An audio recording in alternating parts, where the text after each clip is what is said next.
afternoon, everyone. Welcome. I'm Cal Raciel. I direct the UCLA Berkel Center, teach here at the law school. It is a great honor to have you all here. We are here for the Daniel Pearl Memorial Lecture, which we do every year here at UCLA. Can everyone hear me okay? Is this working? Okay. So I think, as you all know, over 2 decades ago, Daniel Pearl was brutally murdered in Pakistan while working as a reporter for the Wall Street Journal. And in the years since, we have commemorated Daniel's life and his work as a journalist, as a truth seeker, as someone who represented many important things to all of us here at UCLA. And so we've done this lecture in his honor and to honor his legacy. For this year's Daniel Pearl Memorial Lecture, our guest is the prominent author, thinker, speaker, Steven Pinker. I'll introduce Professor Pinker properly in a moment, but I'm just going to lay out how the event is going to work. So first, we're going to begin, as we often do as soon as I'm done, with some remarks from Judea Pearl, Daniel's father, who's also a professor emeritus of computer science here at UCLA. Immediately following Judea's remarks, Professor Pinker will come up here, he will give his talk, and then he and I will sit in those chairs and have a brief conversation.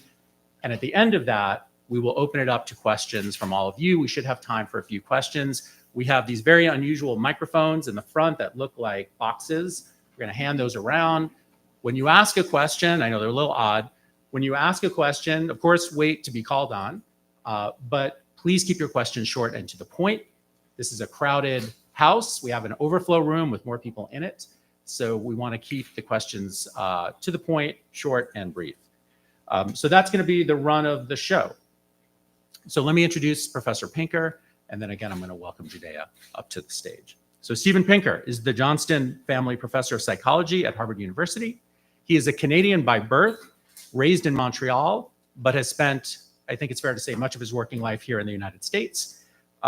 He is a professor at Harvard, as I mentioned, but he's also taught elsewhere, MIT, Stanford, and I think you spent a year at Santa Barbara, if I read your bio correctly, at UC Santa Barbara. He's a member of the National Academy of Sciences. And in addition to his voluminous and I think justly celebrated scholarly work in a number of fields of cognitive psychology, theories of mind, and other issues, he is best known to most of us as one of the rare academics who writes effectively and widely for a general audience. He was named by Time magazine as one of the top 100 most influential people in the world, and he's twice been a finalist for the Pulitzer Prize. His books include The Language Instinct, The Blank Slate, The Better Angels of Our Nature, and most recently, Rationality, What It Is, Why It Seems Scarce, and Why It Matters, which will inform his remarks today in his presentation. So again, please join me in welcoming first to the stage Judea Pearl, Daniel's father, and a professor here at UCLA. Thank you.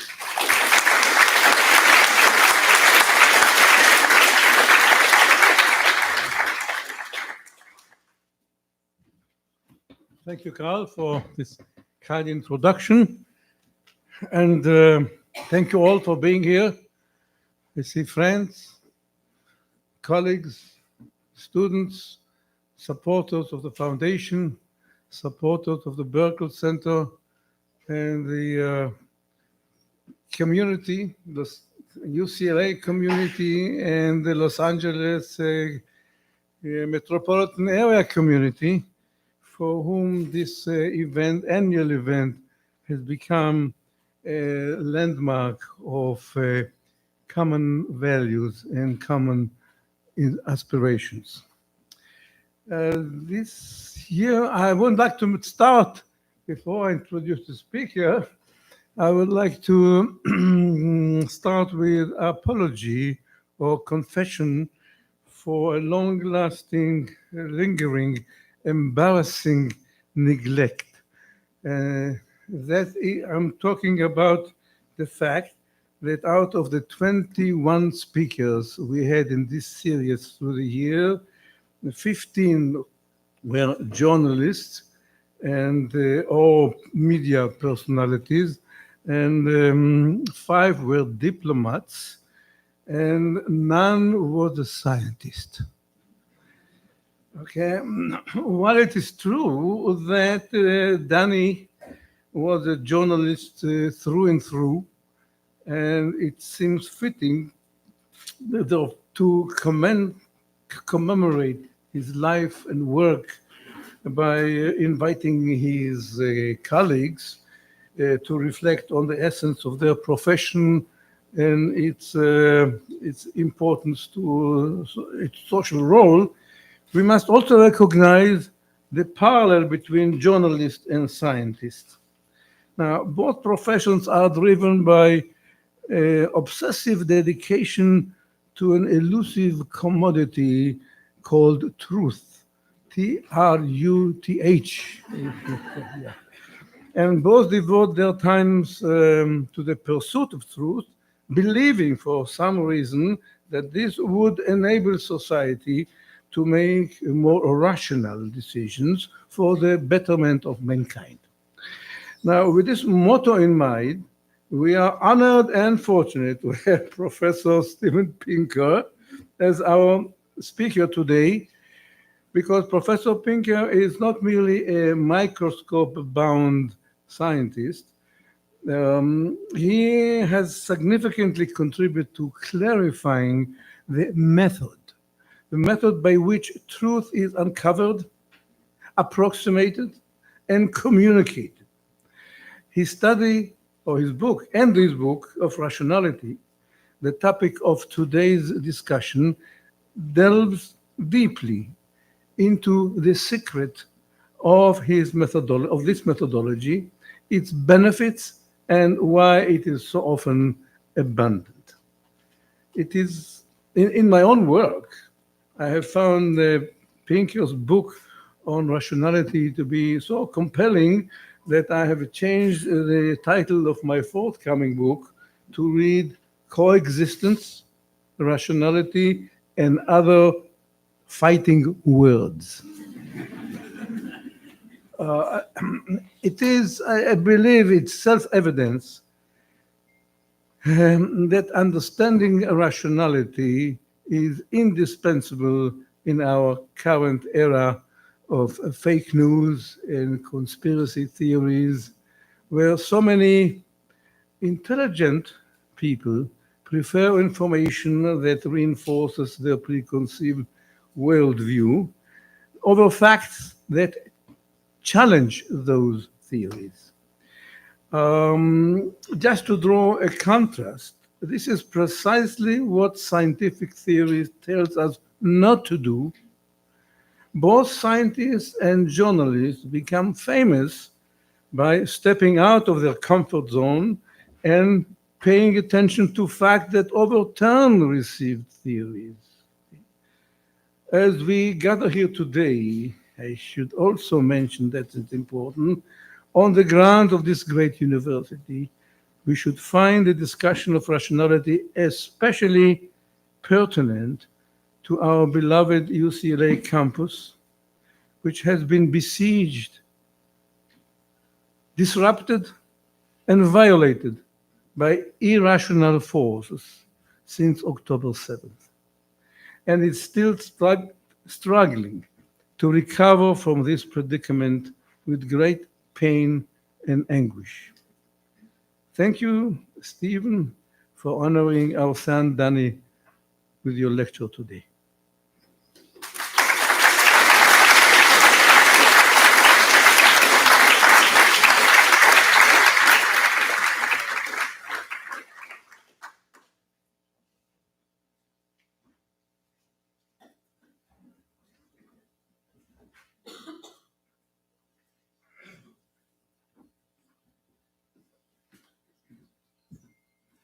Thank you very much. Thanks to all of you for coming. It's a bittersweet honor to commemorate Daniel Pearl, the annual lecture in his memory. And Daniel Pearl was a martyr for free speech, for intellectual freedom. Judea Pearl, as you all know, is perhaps the world's deepest analyst of the concept of causality, an inherent component of rationality. And so I'm going to try to draw some connections between the two themes and speak today about human rationality and at least academic freedom. So let me start with rationality, which poses a profound puzzle.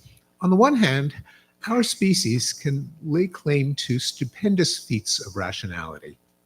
We've figured out how to walk on the moon and take a portrait of our home planet. We have estimated the age of the universe and plumbed the faraway regions of the cosmos. We've penetrated the secrets of life and of mind. We've fought back against the horsemen of the apocalypse, reducing the human toll from scourges that have immiserated our species for as long as we've existed, such as the human toll from war, from famine, from extreme poverty, and child mortality. At the same time, a majority of Americans between the age of 18 and 24 think that astrology is very or sort of scientific. Large proportions believe in conspiracy theories, such as that the COVID-19 vaccines are actually microchips that Bill Gates is trying to inject into us to surveil our lives, or that the American deep state houses a cabal of cannibalistic, Satan-worshipping pedophiles. Many people swallow fake news, such as Joe Biden calls Trump supporters dregs of society, or Yoko Ono, I had an affair with Hillary Clinton in the 70s. And people fall for various forms of paranormal woo-woo, such as possession by the devil, extrasensory perception, ghosts and spirits, witches, and spiritual energy in mountains, trees, and crystals. So the puzzle is, if people can be rational, why does humanity seem to be losing its mind? And this was the tension that I took up in my book, Rationality.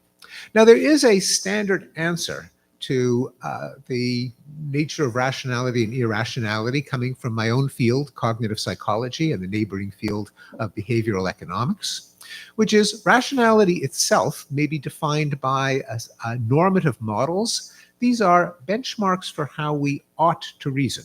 And in my book, Rationality, in a course that I teach at Harvard, I try to convey what I think are the 7 cognitive tools or normative models that every educated person ought to master. They include logic, probability, Bayesian reasoning, that is calibrating a degree of credence in an idea according to strength of evidence, theory of rational choice or expected utility, statistical decision theory, also known as signal detection theory, that is, how do you make a decision when it depends on noisy inputs, and the different ways of being wrong have different costs and benefits. Game theory, how does a rational agent choose a course of action when the outcome depends on the choices of other rational agents? And the analysis of correlation and causation, which, as I mentioned, and as I assume you all know, owes tremendously to the foundational work of Judea Pearl. And in his honor, I will reproduce a correlation and causation joke that I used to explain the concept in my book, Rationality. And it's about a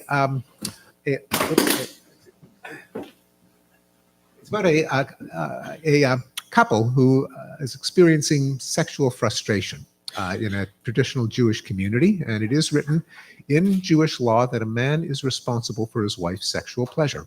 This is true. So they approach the rabbi. They tell him of their problem. The rabbi strokes his beard and he says, well, here's an idea you can try. Hire a handsome, young, athletic man to wave a towel over you the next time you make love, and the fantasies will help the missus achieve satisfaction. Completely kosher. And so they try it, and the earth doesn't move. Nothing happens. So they go back to the rabbi, and the rabbi strokes his beard again, and he says, well, this time let's try a slight variation. This time, the young man will make love to your wife, and you wave the towel. So they try it, and sure enough, she has an ecstatic, screaming orgasm. And the husband turns to the man and says, schmuck, now that's the way you wave a towel.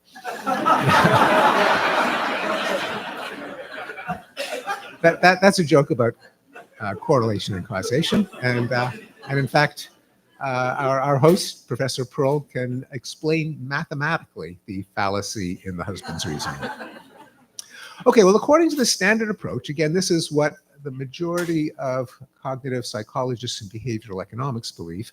Humans don't naturally reason with these normative models, but we fall back on heuristics, biases, and primitive intuitions, resulting in widespread fallacies. Many of you are familiar with this work, often associated with the late Daniel Kahneman, author of the bestseller Thinking Fast and Slow, and his late collaborator Amos Tversky. So the solution is greater promotion of numeracy and scientific literacy, better science and math education. So let me just give you some examples of some classic human fallacies. These are phenomena that have been demonstrated in the lab and in countless classrooms over a course of 60 years, highly replicable. So here's a classic example of logical reasoning. Consider a deck of cards in which every card has a number on one side and a letter on the other. Here is a possible rule. If a card has a D on one side, it has a 3 on the other. Which of the following cards do you have to turn over to test whether that rule holds of this deck of cards? So you've got a D, you've got an F, you've got a 3, and you've got a 7. So which cards do you have to turn over to test whether the rule is satisfied? Okay, this has been done hundreds of times since the 1960s. And the most popular answers are you have to turn over the D card or you have to turn over the D and the 3 card.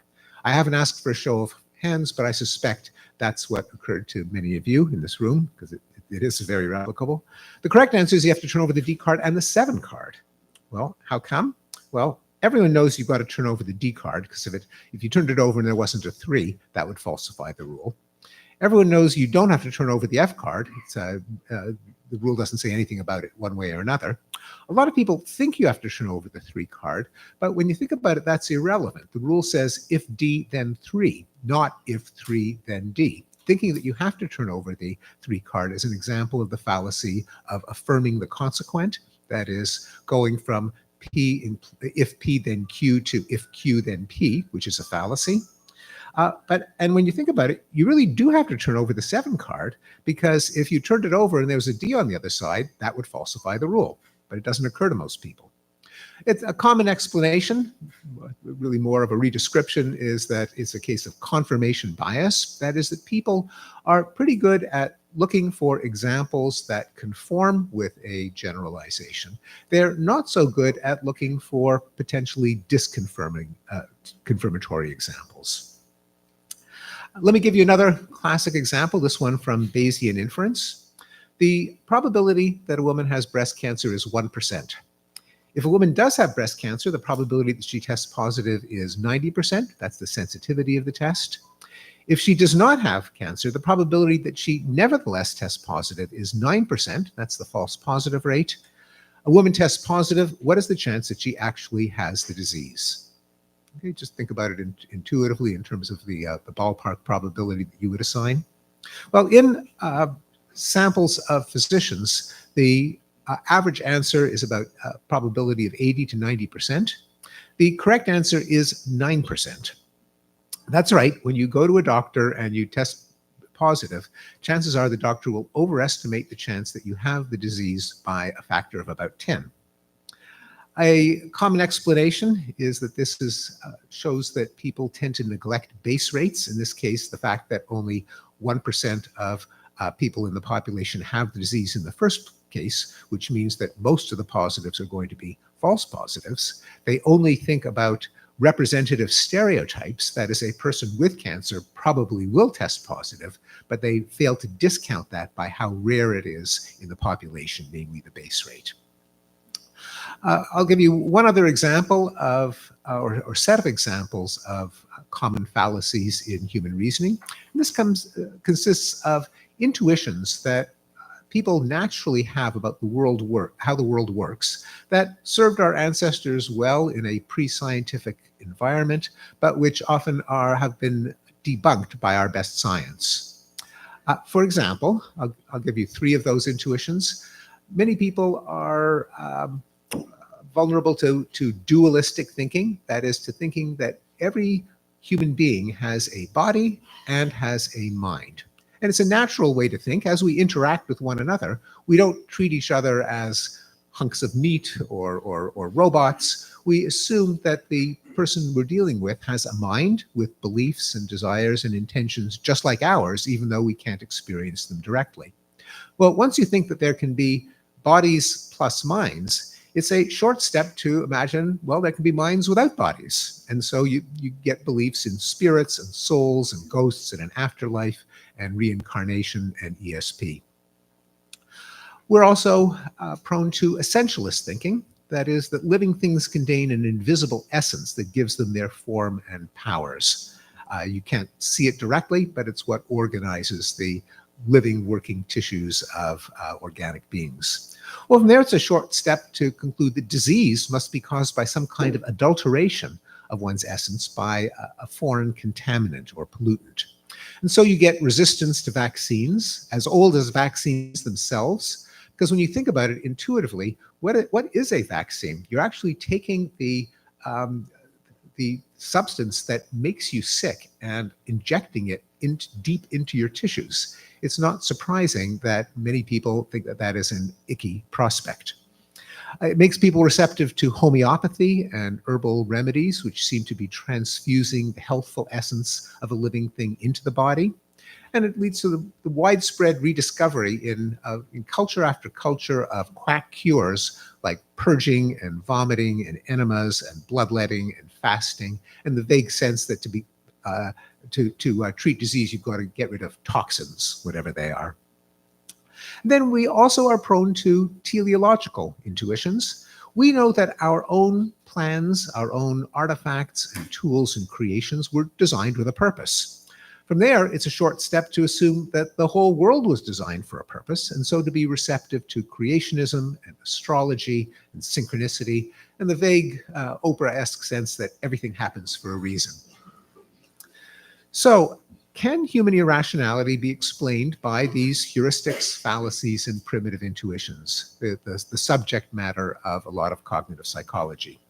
And as a corollary, can we cure it by promoting logic, numeracy, and scientific literacy? This suggestion has found its way into cartoons such as this SMBC cartoon whose caption is, "This is why people should learn statistics." And the woman says, "I will not fly in a plane. They aren't safe from terrorists." Hold on, I'll text you an article about it. Or a headline from the satirical newspaper The Onion, CDC announces plan to send every US household pamphlet on probabilistic thinking. This is a comforting idea for those of us who teach science and statistics and cognitive psychology and so on. But I have come to realize that the answer of the question, is this the way to cure scientific illiteracy, is unfortunately no. And let me give you a couple of illustrations as to why not. So let me give you an example from logic. And the question is this syllogism valid, which is to say, does the conclusion follow logically from the premises? So the premises are, if college admissions are fair, then affirmative action laws are no longer necessary. College admissions are not fair, therefore affirmative action laws are necessary. Does the conclusion follow from the premises? Okay. The answer is no. This is an example of the fallacy of denying the antecedent, that is, of going from if P, then Q, to if not P, then not Q, which is a logical fallacy. And when people are given this problem, a majority of liberals commit the fallacy, but a majority of conservatives do not. Now, if you ask conservatives what's the explanation, they'll say, well, it's just what we've told you all along. Liberals are irrational. Not so fast. How about this syllogism? If less severe punishments deter people from committing crime, then capital punishment should not be used. Less severe punishments do not deter people from committing crime, therefore capital punishment should be used. Well, now a majority of conservatives commit the fallacy, and a majority of liberals do not. And of course, what is happening is the same thing on both sides, namely, people start out with a conclusion that they want to believe is true because it is a kind of signature or calling card of their own political coalition, and they will think that any train of reasoning that leads to some conclusion that they wanted to be true in the first place is valid. Let me turn now to a test of climate literacy, that is the science behind climate change, and ask you whether each of these statements is true or false. Climate scientists believe that if the North Pole ice cap melted as a result of global warming, sea levels would rise. Okay, true or false? What gas do most scientists believe causes temperatures in the atmosphere to rise? Carbon dioxide, hydrogen, helium, or radon? Climate scientists believe that human-caused global warming will increase the risk of skin cancer in human beings. One of the causes of global warming is a hole in the ozone layer. And one of the ways to mitigate climate change is to clean up toxic waste dumps. Okay? Now, it turns out that these statements are all false. If global warming resulted in the melting of ice caps on Greenland and Antarctica, that would cause sea level rise. But the North Pole ice caps are floating on water to begin with, and their melting would no more raise sea levels than if an ice cube in your Coke melted, it would cause the cup of Coke to overflow. Likewise, ozone hole is or was a serious environmental problem, but it is completely independent of climate change. Toxic waste dumps have nothing to do with it. When you give this test to a sample of people, the believers in anthropogenic climate change don't score any better than the deniers.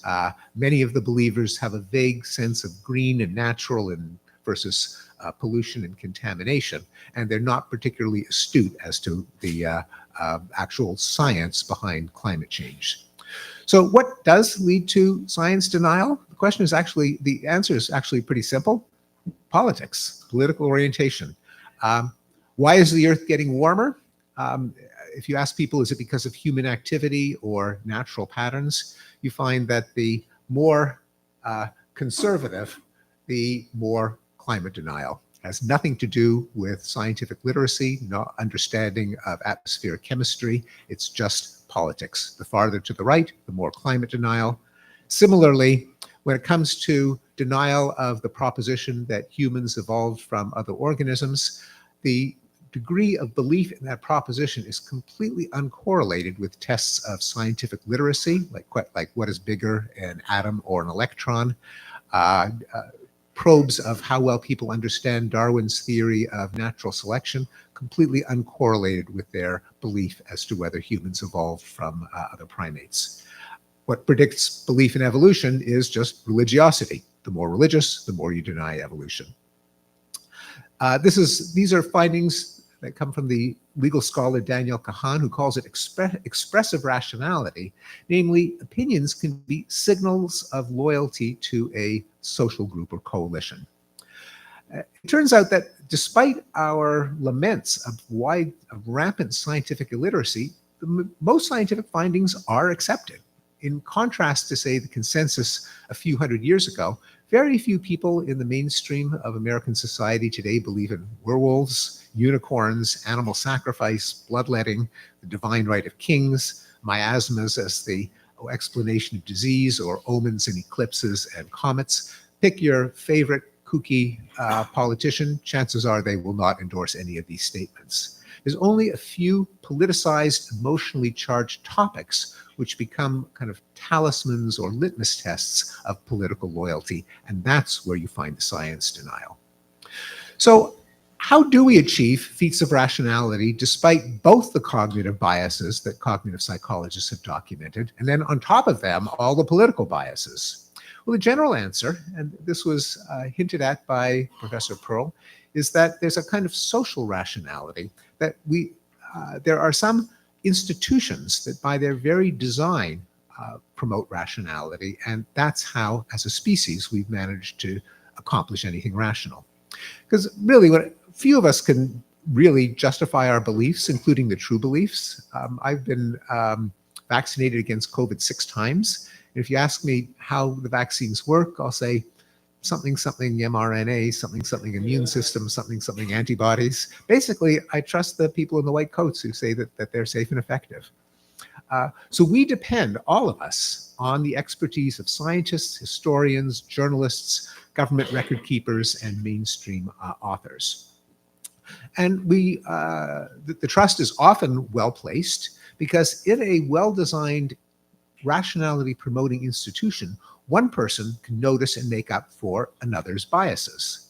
They can make us collectively more rational than any of us is individually. We all are very poor at spotting fallacies and biases in ourselves. We're much, much better at spotting fallacies and biases in the other guy. And so if you have a community where people can point out each other's fallacies, it can express hypotheses, keep the ones that seem to withstand criticism and attacks, not repeat the errors of the past, then the species can kind of inch its way toward greater rationality. So let me give you a concrete example. Remember the card selection task, if D then 3? As I mentioned, when people are given this problem to solve, about 1 in 10 gets it right. But if you put them in groups of 3 and 4, now 7 out of the 10 get it right.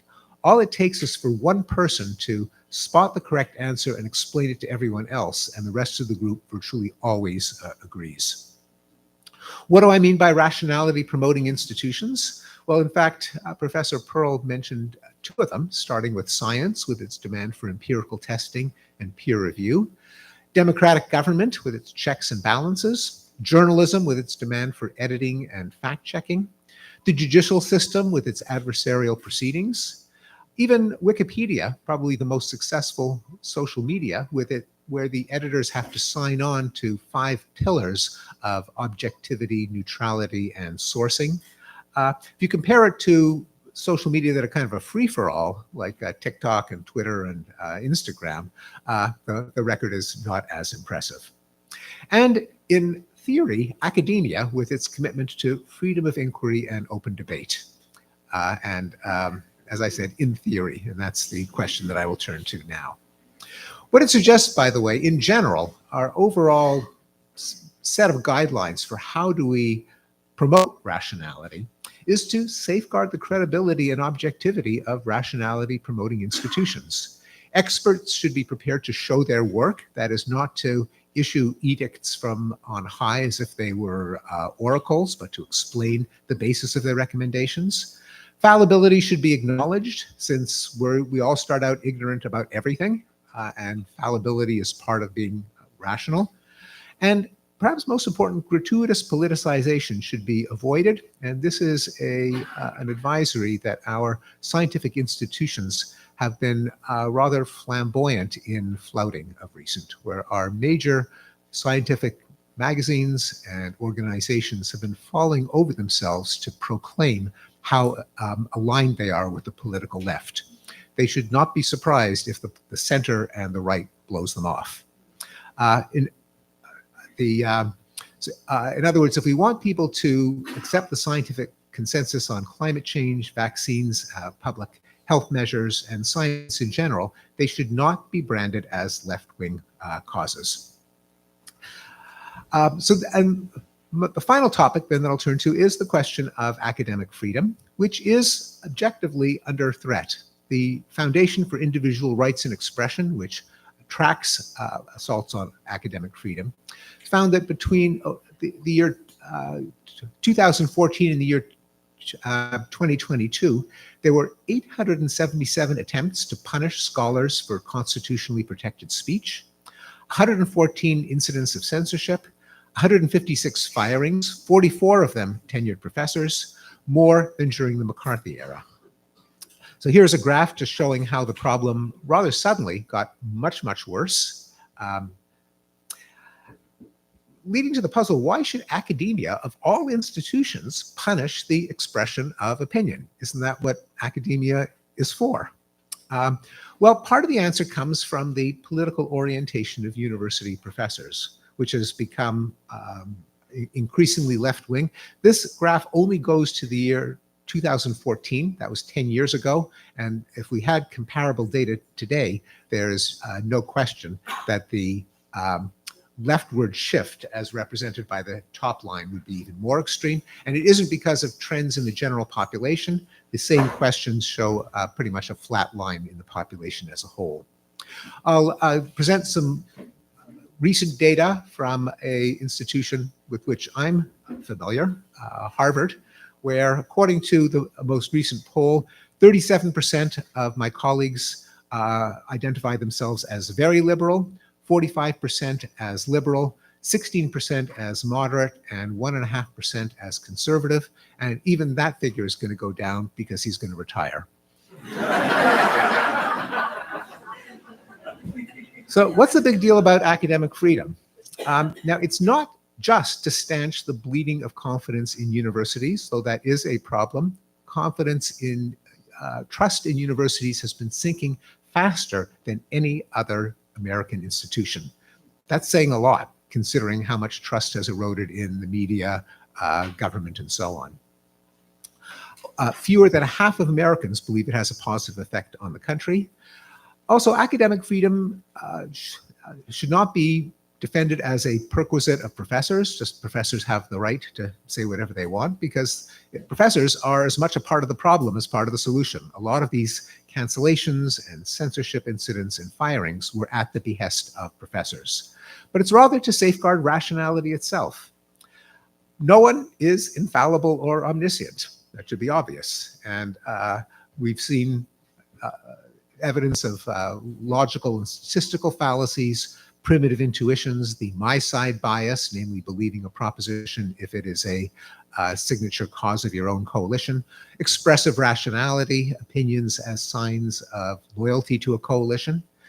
Intellectual progress is driven by what Karl Popper called conjecture and refutation, namely some people propose ideas, others probe whether they're sound.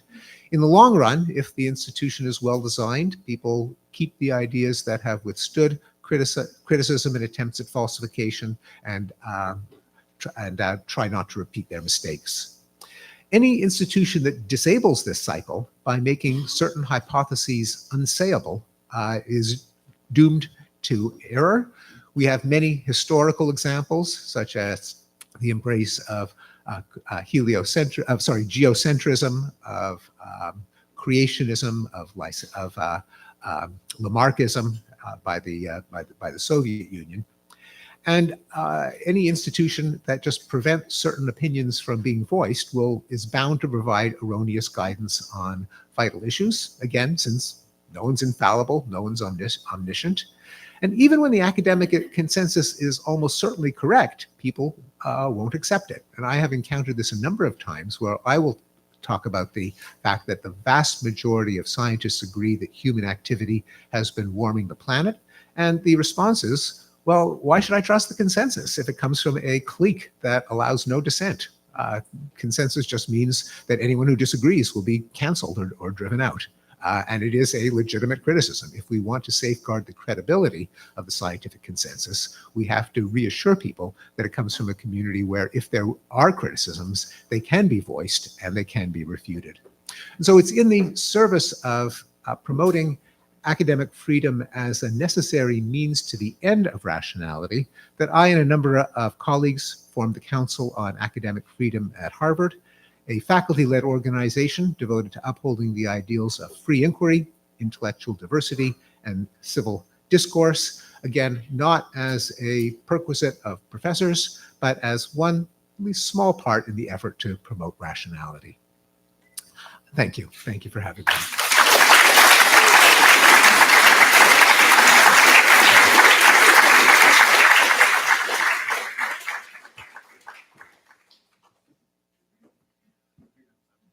Whichever one.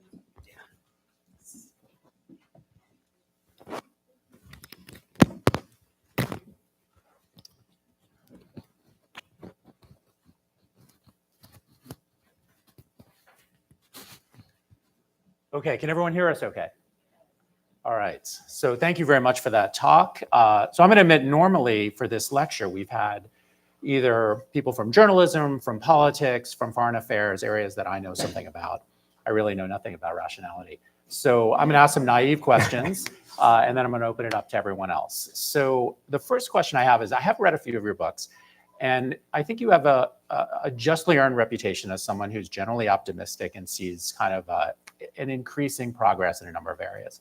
So I want to start by asking you about the areas you started in the beginning. You give a lot of examples, funny ones, about irrationality and biases, some of which are probably eternal, but some of which seem to be more prominent today. And then you gave some others in which we've moved away, like werewolves. So I just want to know, on balance, do you think the problem of irrationality as a societal problem is getting better? And if so, why? Yeah, so I think there's a lot of rationality inequality, which may be increasing. That at the high end, we see rationality being applied to problems that formerly were just matters of intuition and hunches and conventional wisdom and what the engineers call HIPPO, highest paid person's opinion. But more and more are being brought under the wing of rational analysis. So in crime fighting, for example, there we have data-driven policing, where daily data are gathered on where the hotspots for crime and the resources concentrated there, probably one of the reasons for the great American crime decline in the 1990s. We have evidence-based medicine, which should be a redundancy, but it isn't.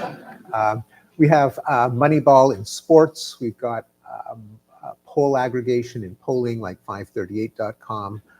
We have feedback-informed therapy. So rational approaches are being applied to more domains. We have, and of course, the recent advances in artificial intelligence. But at the same time, it's never been easier to propagate nonsense. And there are movements, some autocratic and authoritarian populist movements, deliberately try to, I'm quoting Steve Bannon, flood the zone with shit. That is, spread so many propositions without any claim to being true that people no longer know what to believe and therefore are more receptive to what an autocrat would dictate. And of course, we see that in Russia and other autocracies as well. So it's sort of hard to, given that these extremes, it's hard to know how to give a report card to the world as a whole. What about just American society? Like, you gave a number of examples, including you showed some pictures of January 6th and so forth. Let's just say politically laden examples, which fed into your talk. But it does seem like there's more of that, or more extreme examples about this or that, from either side, perhaps, though I don't actually think it's really balanced. I think there's more from one political side. But either way, I think you can quantify there is more from the right than from the left, although it does come from both sides. And the polarization itself, which we've all read about, particularly negative polarization, given that one of the main sources of irrationality is not ignorance, but rather adoption of dogmas that are signature issues for your side, then as people become more polarized, you expect that more opinions will be held on irrational grounds. Namely, that's what my side believes, and I'm sticking with it. And I do consider that the main threat. And it is, I agree that there is more fake news from the right than from the left. But the left has not been holding up its end of the rationality bargain when you have so many cancellations and censorship and partisan political branding of scientific and cultural institutions. So there's contributions from the left as well. And do you see that polarization? I mean, I agree with all of that. Do you think that that's causally linked in the way that you discuss? In other words, is polarization driving the adoption of these ideas in that tribal mode that you just described? Or is there some kind of more complex causality in which they feed back on each other? Yeah, I think there is. I think the answer is it more complex than what you just said? And the answer is always, to that question, is always yes. It's always more complex. But I think the polarization, and we don't really completely understand the reasons for the polarization, but I think the polarization is driving a lot of it. I mean, the conventional answer for why we're polarized is social media, which may be part of the answer, but I don't think it's the entire answer. What role do you think it plays? I think it makes it, it's interesting as someone who has, despite having a reputation for optimism, mainly because I plot data that present a more positive picture than what you get from the news. Because the news is a non-random sample of the worst things happening on Earth at any given time. So if you only base your understanding of the world from headlines, you're being fed with increasing efficiency a non-random sample of every disaster and calamity. And positive developments are often things that don't happen. That is, part of the world is at peace. Not a story. 40 years of peace in Vietnam. When I was a student, this would have been unthinkably utopian, but it's true, but it's not a headline. Or things that build up by a few percentage points a year and compound, and so no one ever notices them, but they can transform the world, such as the decline in extreme poverty, which as Max Roser put it, the papers could have had the headline, 137,000 people escaped from extreme poverty yesterday, every day for the last 30 years. But they never had that headline, and the result is 1 billion people escaped from extreme poverty, and no one knows about it. So in just discussing facts like that, I'm sometimes called an optimist, although I have a rather dark view of human nature. That was the topic of my book, The Blank Slate. I believe there is such a thing as human nature.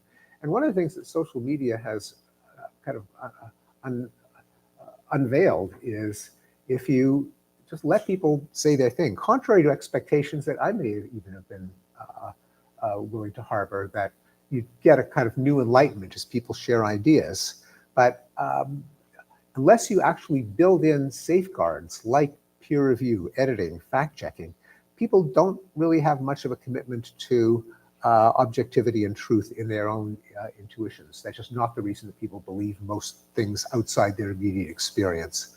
Now, I didn't get to talk about that this afternoon, but it's a major theme of my book, Rationality, that outside immediate everyday experience, where people, I think, are quite rational, and you kind of have to have an appreciation of causality and objectivity and truth.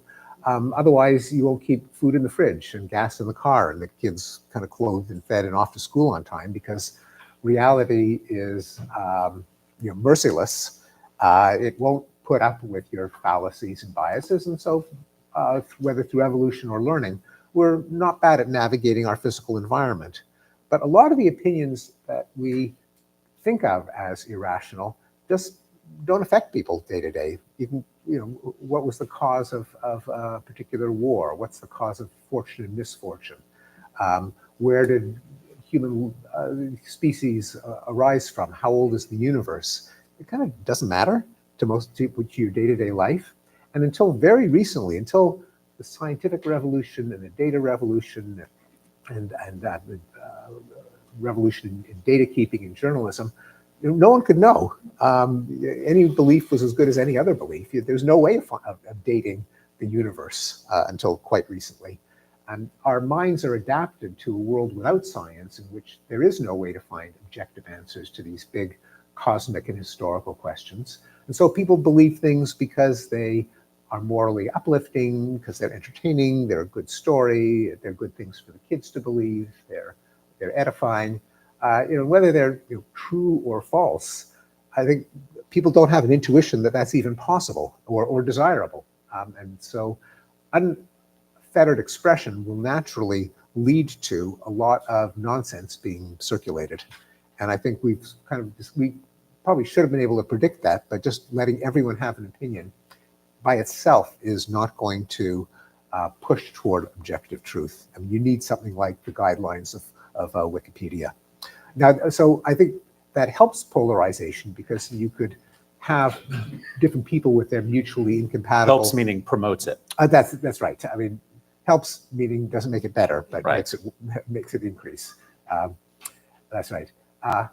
Although I think it's not the only reason. There are other sociological phenomena, such as the residential segregation by level of education and decline. That is, people with college degrees live with people near people with college degrees and see them and talk to them, and people without, conversely, live with their own kind. And both mixed neighborhoods and institutions like religious organizations, service clubs, bowling leagues, compulsory armed service, which used to mix people from different educational backgrounds, have weakened. And so you get echo chambers that can be self-reinforcing. So I think that's another reason for polarization.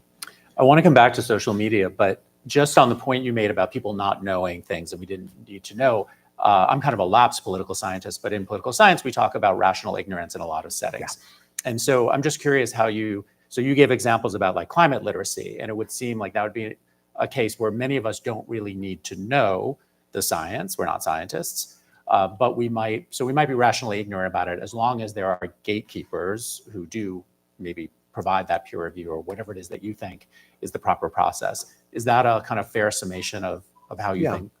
No, I think that's right. And I would take it just one step further from the point of view of a psychologist and say it's not just that people, out of convenience, there's, so many hours in a day, it's, hard enough just to, keep your job, get your kids ready for school.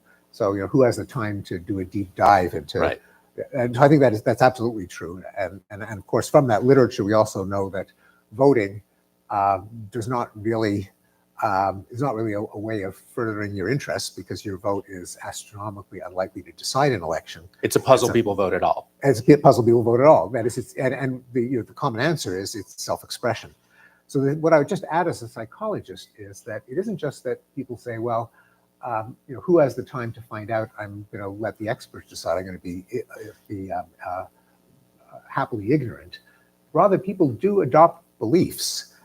They just don't think that you only ought to believe things for which there are reasons. And if there are no reasons, you should be agnostic.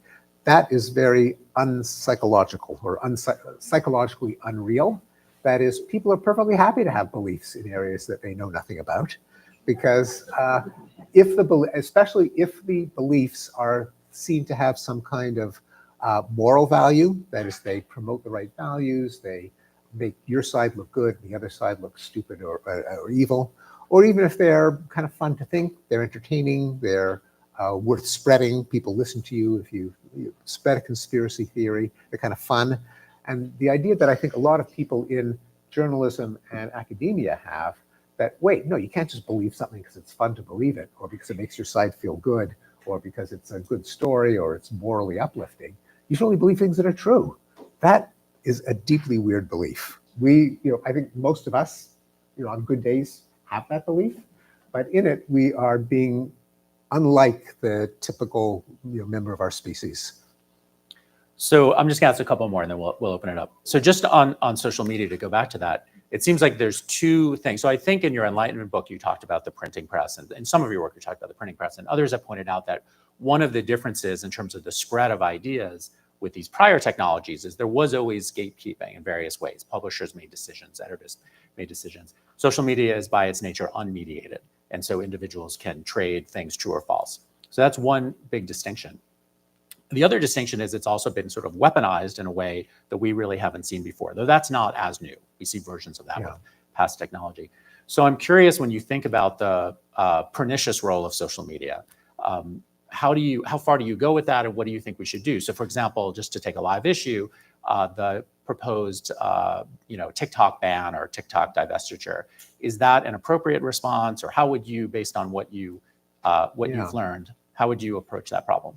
Yeah, so I'm not an expert in the history of media, but my understanding is that although there was some gatekeeping by the scarcity of former media technologies, that is, you had to have a printing press to print stuff, but still, with every new medium, I think there was actually an awful lot of nonsense that was propagated. For sure. The printing press, of course, together with the Bible, which of course itself is filled with fake news and conspiracy theories. I mean, what are miracles but fake news? But also Malleus Maleficarum, the guide to witchcraft, which led to the massive witch hunt in the 16th century. When mass production of newspapers from the rotary press began and newsprint was cheap, I think until my understanding is until respectable news outlets got their act together and formed associations and standards, most news was fake news. I mean, you could open the paper and there were stories of sea monsters and alien visitors and babies born with two heads and miracles and all kinds of nonsense, until I think it was in the, and maybe an expert in journalism can correct me, but I think it wasn't really until the 19 teens and 1920s that newspapers formed associations and set standards of editing and fact-checking, and where it started to matter whether a newspaper had a reputation for probity, accuracy, fact-checking, and so you, of course, didn't make them infallible, but it just meant that you wouldn't be reading about Martian civilizations and sea monsters. I remember the Weekly World News, which had that sort of thing all the time, well into the 80s or 90s. But, exactly. But you're right. So the thing is that until I think the shortly after the turn of the 20th century, all newspapers were like the Weekly World News. Right. And, yeah. Okay, so I want to open up to questions. I'll just mention one other example. Oh, sorry. Keep going. Throw it out. Book publishing. That in the early days, a lot of books were utterly plagiarized. The facts in them were fabricated. That you'd have no idea. And often, a famous author would be put on the title page of some nonsense that he never wrote. So it was kind of a wild west. It may be a general law that any new medium will initially, until there's kind of respected gatekeepers, will just result in a flood of That's nonsense. interesting. Okay, so we like to start with some questions from students just to kick it off. So students in the room, I'll start off in the back. Now we have, just to remind everyone, we have these box microphones. So just wait for this weird microphone to come to you. If you could just, yeah, perfect. Go ahead. Speaking. Whoa. Hello, Mr. Pinker. Thanks so much for being here. I know we all really appreciate your lecture. And I learned about you in my high school psychology class and language learning. So it's quite exciting to see you here in person. My question was regarding like big groups of people maybe not finding the objective truth. Recently, like a stats class, we learned that if you have like 100 people guess the weight of a cow, the average of that guess is usually extremely close to the actual weight of the cow, even though the actual guesses themselves may be way off. So in that case, it seems like aggregating lots of different ideas might yield a right answer. So how do you kind of justify that with your earlier statement of maybe it might not be the truth every single time? Thanks so much. Yeah, no, that's a great example. Something's called the phenomenon of the wisdom of crowds. That is, if you aggregate estimates. Now, my understanding is that some certain conditions have to be in place for crowds to be wise, as opposed to being carried away by groupthink or the madness of crowds. Among them are that the estimates have to be made independently. So in the weight of the cow example, everyone writes their guess on a slip of paper, and then someone on the stage quickly averages them. If you have a discussion going, then the most charismatic or influential or guy with the lowest voice and the most effective mansplainer could kind of sweep others to his estimate, no matter how bogus. And I think there's some other conditions as well. So it is a real phenomenon, and ideally that's what the kind of statistical power that you want to tap in groups. But when they do communicate, I think you need additional kind of guardrails, that is, demands that people defend their beliefs, openness to dissent and contrary beliefs, not privileging authority, but just privileging coherence and evidence-based and other kinds of guidelines. Thank you so much. We're going to go to another student question, but can I just follow up on that? We just had a pretty momentous verdict handed down today. Juries don't follow that independent standard. They deliberate. We're in the law school. So what's your view on whether that system is a good one? Should we in fact have independent assessments by juries that then are accumulated rather than having that deliberation that we associate?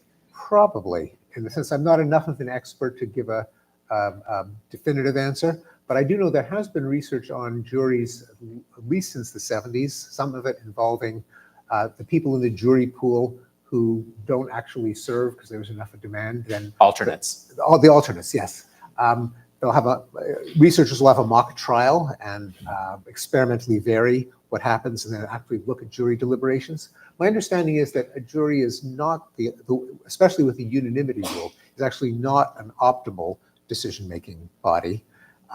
That what you saw in, say, what we also saw in 12 Angry Men, where one principal guy can overturn the other 11, that apparently never happens. That there are coalitions, there's browbeating, there's influence, there's charisma, and so on. So it's really good not to be a defendant in a criminal trial, even if you're innocent. And there probably are, I'm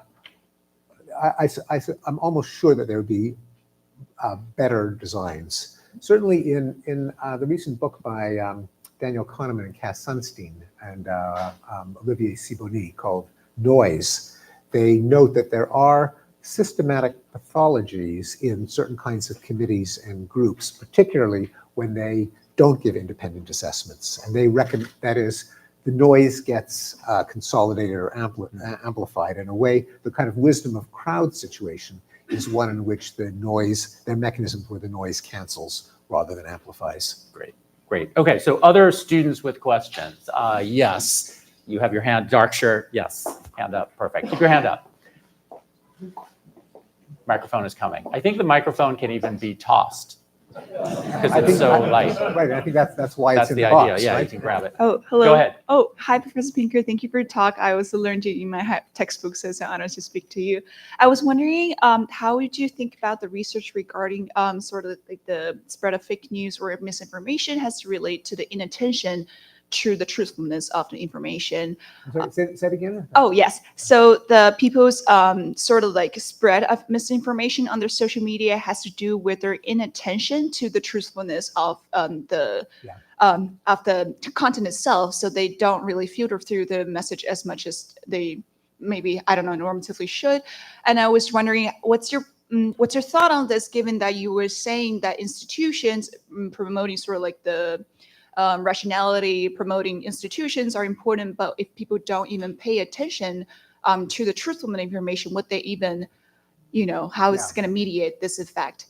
Yeah, no, it's true that some, apparently, there's research by Gordon Pennycook and others that some small nudges can tamp down the temptation to spread false news, which then, because of exponential growth, can go viral. And so even if you were to tamp down the slight tendency to repeat it, that could stop the virality in theory. And indeed, even like a notice like, are you sure this is true? Or do you have reason to believe this is true? If people are just reminded of that, they're less likely to pass on fake news. So that is a ray of hope that there might be at least some nudges that I think, in the absence of something with a little bit more teeth, like a Wikipedia community where there is some kind of informal policing, it's probably not enough, but it probably would help matters if the social media gave people these reminders and nudges. I notice already that X has a policy where if you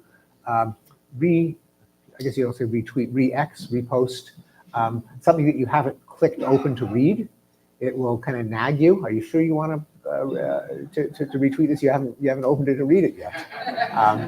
I was sort of surprised to see that. It's probably not a bad thing. And again, I don't think it would be enough, but it wouldn't hurt. I'm going to ask a follow-up from the other overflow room. There is an overflow room. And so it's sort of related. So the question is, why are young adults, I'm not going to endorse the premise. You can attack the premise if you want. Why are young adults so trusting, underlined, of information they read on social media? Why do they have so much confidence in news from unreliable sources? Yeah. So, the part that is unquestionably true is that younger people get more of their news from social media compared to certainly news printed on dead trees, least of all. I mean, that's really an old person's medium. Even cable news, I think the median, I read this morning, the median age of a CNN or MSNBC or Fox News patron is something like 70. So it's overwhelmingly, and for younger cohorts, it's overwhelmingly social media. The question is, what are they consuming on social media? That is, if it's just links to articles in respectable sources, then, that's okay. Is the second part of the premise that they buy it, young people in the room, you should tell us, older people, the fact that that's where they get the news doesn't mean that necessarily that they accept everything that they read. But I mean, it is worrisome to the extent that, on average, certainly things in a social media feed are going to be less vetted, less fact-checked than in specific sources that cultivate a reputation for accuracy. I mean, isn't it even worse than that, though, in that so many of the algorithms amplify engagement, and engagement is often either hating on something or as you say, clicking or not clicking and forwarding and so forth, so that there's actually an inducement to have those things kind of shotgun all around. Yeah, no, that is a real concern. Okay, so we're going to open it up to the general audience. I'm going to give Chancellor Carnesal the first question. Go ahead. We started with the 7 characteristics of rationality. Perhaps the one that may be most troubling to people, I think, is statistics. More so than logic or the other. And even those of us trained in statistics, our intuition often fails us. We go back and we analyze the problems at home, and it's a surprise. And people don't like statistics. They don't like it when the weather person says there's a 30% chance of rain. They don't know what it Am I means. supposed to bring the 30% umbrella? Is it going to rain or not? Right. They want it black and white. Now, here's the problem. As scientists, if we're really into something, we're always trying to say, based on our current understanding, as soon as you go there, your understanding might be wrong. So, creation, afterlife, you pick it. Anyway, can you prove that it's false? Mm-hmm. The answer is, you can't prove that it's impossible. So many of these things are not going to change because we're never going to have perfect knowledge to prove that it's impossible. Yeah. So why am I wrong? Yeah. So it's Could everyone hear that? I realize he didn't get the microphone. yeah. Okay. Do you want me to try to Try to question? paraphrase. Okay, as best you can. correct me if I'm get it wrong. So that there is an intuitive resistance to statistical thinking. People are liable to black and white fallacy, and that this is particularly pernicious in the case of accepting scientific conclusions, because necessarily scientific conclusions are stated in degrees of credence, and people mistakenly think that scientific facts are proven to be correct. They even say, where's your proof? And proof is actually something you get in math and logic, but not in science. So there are 2 leaps that people have to take. One of them is just statistical thinking in general. And I didn't have time, or it wasn't appropriate in today's lecture, to talk about some of the ways that people's statistical intuitions can be improved or honed, such as converting estimates of single events, like that woman has cancer. What is the probability that she has cancer? Which is actually a little bit of a strange concept anyway, single event probability. And people do have trouble wrapping their minds around it. Either she does have cancer, she has it, or she doesn't. What does it mean to say that there's a 0.3 chance that she has it? And so if you reframe these notorious Bayesian problems in frequencies, that is, instead of 1%, there's a 1% chance that a woman has breast cancer, you say, imagine 1,000 women, 10 of them have breast cancer. Of those 10, 9 of them will test positive. Of the 990 that don't, 89 of them will test positive. Then people start to avoid some of these errors in Bayesian reasoning because they can kind of visualize quantities and subdivide them and not have to think in terms of the somewhat mystical concept of the probability of one case. Unfortunately, in the case of applying probabilistic thinking to science, the kind of Bayesian leap, that is, in science, as you say, something is either, people can think, well, it either is the case or it isn't the case. What does it mean to say it's 0.7 likely to be true? It's going to be a heavier lift to get people to import what statistical intuitions we do have, which tends to be in relative frequencies, to the case of credence in a single proposition. So there has to be, I think one possible route to expanding people's intuitions in the case of, say, a Bayesian approach to science would be to tap whatever intuitions allow people to gamble. Because when you understand odds, when you put money on something, you are betting on a single event, and you've got to have some degree of credence in which way it'll turn out. The election will go one way or another. The Celtics will either win or won't win the NBA championship. To the extent that people can understand, as they must if they're going to put money on it, that's a kind of way of getting to the idea that scientific hypotheses, like sports outcomes, are single propositions to which you can attach a number between 0 and 1. And in fact, there is a part of the rationality community that advocates betting on outcomes, that prediction markets, even better than wisdom of crowds of simply aggregating opinions. If you have people bet on their opinions, apparently that gives rise to even more accurate forecasts. If people could start to think of how much would you bet that so-and-so will win or lose, that might hone the intuitions in the right direction. Okay, a lot of hands, and we don't have a ton of time. So I'm going to take, here's what I'm going to do. I'm going to take 2 or 3 questions at a time. No, You don't want to do that? Yeah, Okay. no. Okay, because we can take like one at this Taxes point. everyone's memory. Yeah. Okay, go ahead, Mel. Just wait for the microphone. Yes. We're just at the end of our time slot. Yes, please. I'm looking at Daniel Pearl's photo above you and his words, "I am a Jew." And I want to ask you about anti-Semitism and the irrational beliefs on the right and the left and all over the world. Yeah, so what's the deal with anti-Semitism? Or rise of it? In 2 minutes. Yeah, it is. Well, what is the corrective? Yeah. I mean, that's what you're telling us about. You can only think this way, that. Yeah, it's. I mean, there's a number of very deep aspects to that question. Why has anti-Semitism been so perennial over the course of literally millennia, and why does there seem to have been an uptick in the last short period of time, maybe even a year, and what can be done about it? So in terms of, and I don't have definitive answers to any of the 3. It's sometimes thought, it's been proposed as as opposed to any kind of mystical thing like, all the world hates the Jews and they always will, and it's just one of the unfathomable mysteries of the human condition. That's kind of unsatisfying.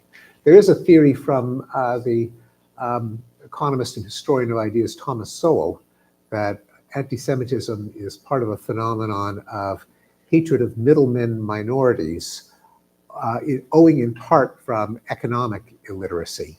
That because Jews for many centuries have specialized in economic middleman niches, such as retailing and money lending, which even though economics tells us that any prosperous society has to rely on money moving around and on middlemen making things widely available across fungible markets, intuitively we tend to think of value as stuff coming into existence. So farmers create wealth and craftsmen create wealth and miners create wealth.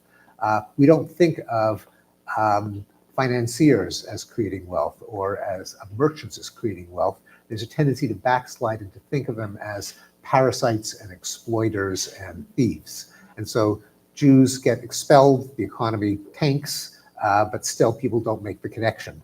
And so there's constant hatred, which would explain why at least some of the phenomena of anti-Semitism can also be seen in hatred, sometimes genocidal hatred, of other middlemen minorities, such as the Armenians in the Ottoman Empire, the Asians in particularly subcontinent Indians in Africa, the overseas Chinese in Southeast Asia and Vietnam and Philippines and so on. That a common denominator is a hatred of middlemen minorities. in the case of Judaism, there's the additional things, the myth of the deicide. Just living apart with insular customs tends to make any minority community a conspicuous target. So anyway, those are some of the answers. Why recently? Well, there's a sad tendency since any kind of ethnic hatred, but particularly anti-Semitism, comes from a kind of bifurcation into tribes, us versus them. You do have, paradoxically, among highly educated people, university students, there has been the ideology that the world can be divided into oppressors and oppressed, kind of version of Marxism that left behind the whole bourgeoisie proletariat and grafted that onto races and sexes and ethnic groups. And so somehow, and economically, historically, bizarrely, Jews were on the side of the oppressors. And so an ideology that divides the world into good and evil in this rather toxic mindset, the Jews ended up on the wrong side. Aided by the fact that the situation in the Middle East involves some complexity, such as appreciating the morality of a just war and differentiating between violence in self-defense versus violence as raw aggression.